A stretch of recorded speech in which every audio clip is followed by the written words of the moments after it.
कालांतर में एक बहुत ही महान ऋषि हुए थे जिनका नाम है महर्षि भृगु।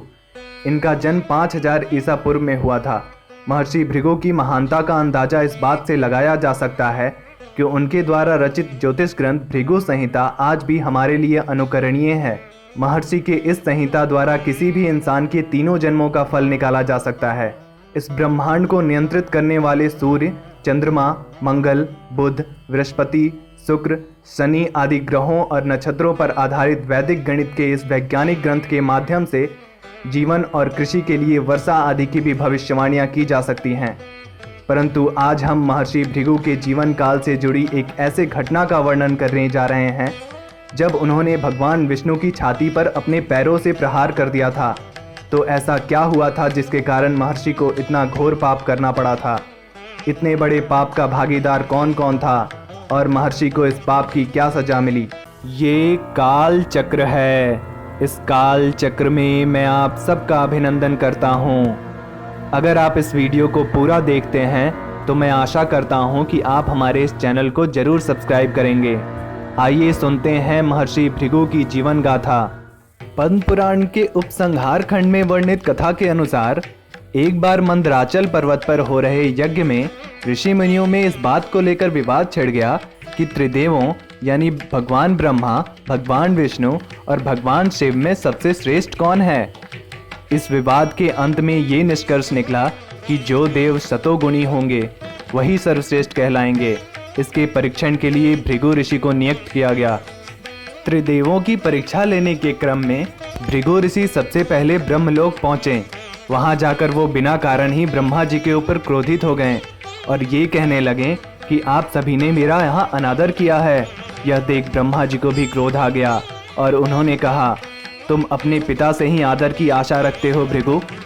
तुम कितने भी बड़े विद्वान क्यों ना हो जाओ, तुम्हें अपने से बड़ों का आदर नहीं भूलना चाहिए। इस पर भृगु ऋषि ने उनसे कहा, क्षमा कीजिए भगवान, लेकिन आप क्रोधित हो गए और मैं तो बस इतना ही देख रहा था कि आपको क्रोध आता है या नहीं।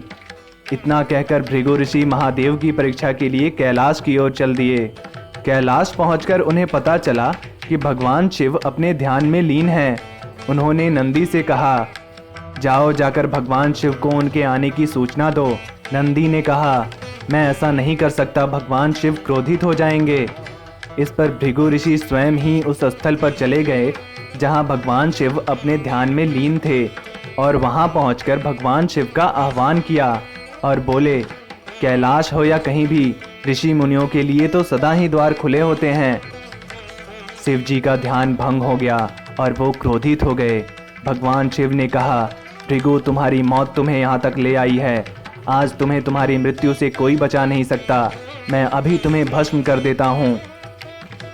तभी माता पार्वती वहाँ आ गईं और भगवान शिव से भृगु ऋषि के प्राणों की रक्षा के लिए निवेदन किया और ये बताया कि इसमें भृगु ऋषि की कोई गलती नहीं है।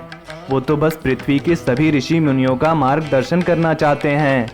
यह सब जानकर भगवान शिव का क्रोध शांत हो गया और उन्होंने भृगु ऋषि को बताया कि क्रोध तो मेरा स्थायी भाव है। इसके बाद भृगु ऋषि बैकुंठ पहुँचे।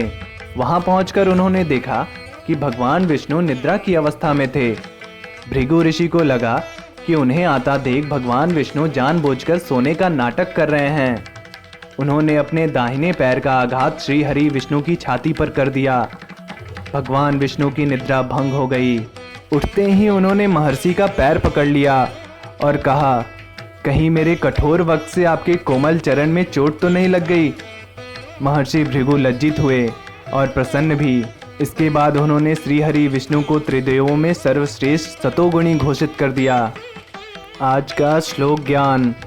क्रोधात् भवति सम्मोह, सम्मोहात् स्मृति विभ्रम, स्मृति वृंसात् बुद्धिनाशो, बुद्धिनाशात् प्रणश्यति।